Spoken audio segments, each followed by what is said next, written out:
urban area. But then when we was in junior high school, we moved up to Chisholm. Which is about, what, an hour away? It's 70 miles north. It's about 70 miles from the Canadian border. And it was like a death sentence. But I knew the town because our family had lived there for about 2 generations before that. So it was like you were just kind of, they just thought you were coming home. But it was, going to a much smaller town. And it turned out to be one of the best places that I ever lived, and kind of a very, very active time there. What did your dad do for a living? He was an electrical engineer, and he worked for U.S. Steel for his whole time. He had been in the Second World War as a navigator during the war in the Pacific, and then after that time he went to work for U.S. Steel. And for a lot of the time, though, he would have to travel back and forth to Pittsburgh, which I kind of ended up there. So it was kind of one of those things. I heard all these stories about the restaurants and the sophistication of Pittsburgh, as at that time was like a major U.S. city and one of the largest in the country. So he worked there till his retirement, and then he kept working. He retired another 2 times in his consulting work as an electrical engineer. Wow. How long is winter in Chisholm? Well, it's the only time it doesn't snow is in, I think, July. I think I saw this once in Minnesota. The only month that doesn't have any recorded snow is, I think, July. That's correct. Yeah. It was never the good day, because I'm born on June 1st, and it would be this sort of a ritual. We'd have a barbecue, and you'd have like steaks in the yard. And if it was snowing, my father would go berserk. Because he had always wanted to move down to San Antonio in Texas when he was in the Air Force. He thought that was a great place to live, but my mother wouldn't go. And he was just horrified that he went out to Arizona to see the desert.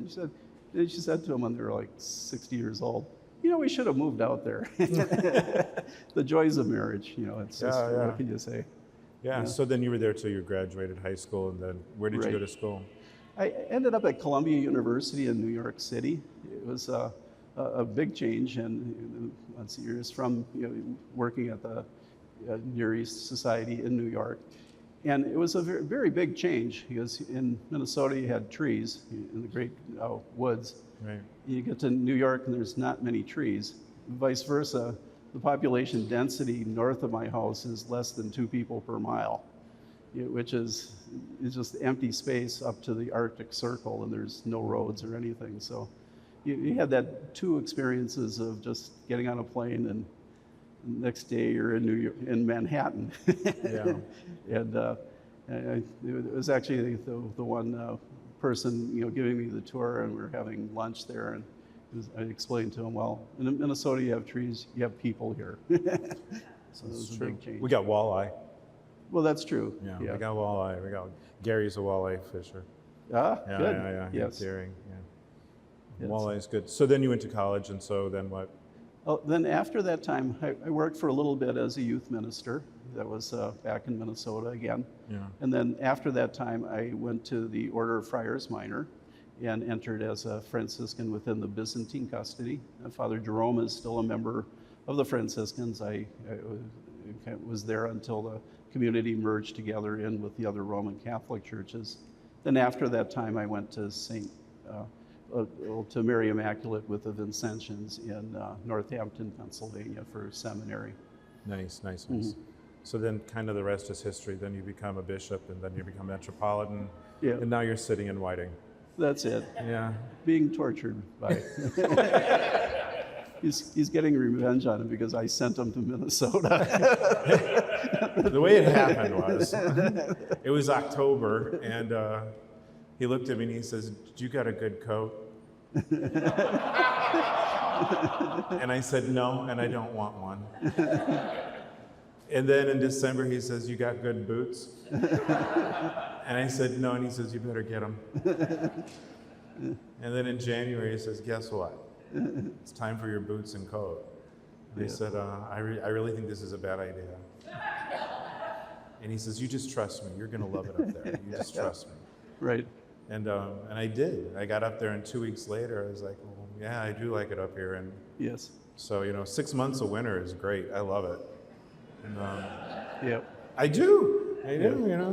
There's 3 options in Minnesota: love it, leave it, or die.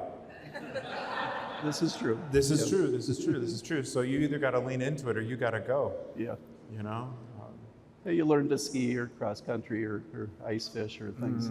I like 4-wheeling on the lakes on my Jeep. Oh. Yeah. Yeah. That probably, you don't want to hear that, do you? I know my dad doesn't like hearing it either, but I do that. Yeah. They do retrieve most people that go through. Yeah. I wait until it's like 24 inches thick, the ice, okay. Yes, so, yes. it's all decent. I'm not, Right. But, and then I also learned how to drive a speedboat too, Yes. Yeah, there's a lake every 5 miles. Right, It's right. It's the land of 10,000 lakes. Right. Now that parish, so St. Peter and Paul Parish, that ended up closing.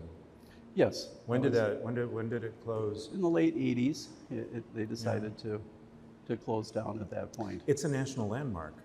The It building is. itself. Yeah. So, how old is it? It's right after the church in Minneapolis. It was Okay. founded off of there. That was the mother church of the two. Okay, so then that was right there. So yeah, so it is old. Yeah. Right. So let's talk about synod. How many synods have you been in, Metropolitan? I've lost track. When I first took over as Archbishop, it was then Archbishop Donald Wuerl, now Cardinal Wuerl.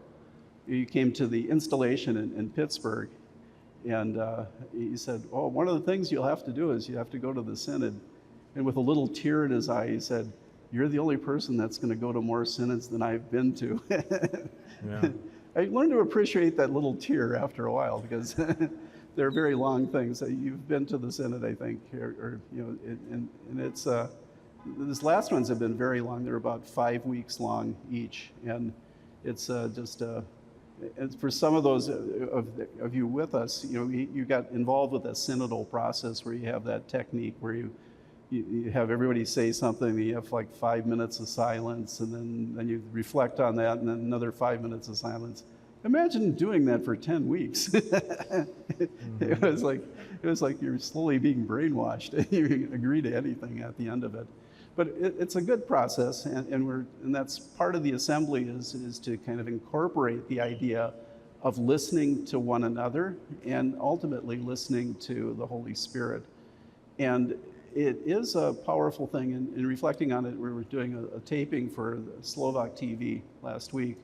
And the attempt is, through the synod process, is to tap into your perspective, and you get the little questionnaires, and I get to read them all. The pile is usually about this high when you print them all out, just from the Metropolitan Church in Pittsburgh. You multiply that times 1.4 billion people, and it's a large stack of paper with ideas that are everything from the very extreme conservative to very extreme liberal positions, and everything in between. But in there's many good ideas, and through that they just kind of glean through. And as I got another email and a printout on my desk of this year, we're going to continue that process of going through the eparchial process of listening and hearing what you thought of the process and the document that they came up with. And in that document this time around, the very first articles in it concern the Eastern Church and trying to redevelop and invigorate our churches and all the other 23 Eastern churches that exist in the Catholic Church. It's a powerful idea, but it's a hard process to go through, because it's just a lot slower when you have to. It's like you're a bad kid and you have to go to timeout for 5 minutes and wait for the things to settle in. But it does open you up to the idea of what the Lord is saying to us at this point in time, especially within the Byzantine Catholic Church. You're getting your time to, and when we had the clergy, we had like the open mic time of listening to what all the representatives from the 5 jurisdictions that we have in the Metropolitan Church in North America today. And as we do that, we open up ourselves to hearing what God is trying to tell us today. And from that, and I'm sure each one of you has at least picked up 1 or 2 or maybe 5 or 6 or 10 things that will be helpful in going back to your parish and reinvigorating and bringing renewal to your parish. Yeah. Good. Yeah. Good. Okay. What other good things are you going to do to me? Yeah. No, I want to thank you for having the assemblies. I think it's amazing. It's amazing. It really is. I was talking to you on the phone a couple weeks ago, and you just said, I just want people to take a new idea home. Right. And I was like, I don't think you could actually ask for more from the head of a church. To just be invited to think new ways and to be given an opportunity to have a new idea, and renew ourselves one by one. I just walked away from that phone call, and it was a profound phone call. It's like it's just the little things.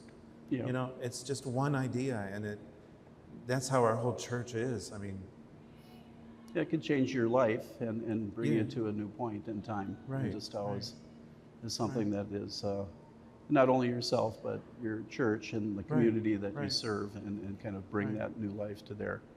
Right. Okay, you can't hear me. Okay, there we go. You got to get a little closer. Yeah. Yeah. I think we're pretty much out of time. Oh. And I'm still standing. Yeah, but these chairs are comfortable. They're not bad. Laura. You got the good snow boots. What can you say? I just want to thank you again for the assembly. Thank you so much. Okay, thank you. Thank you so much. All right. And, and thank you.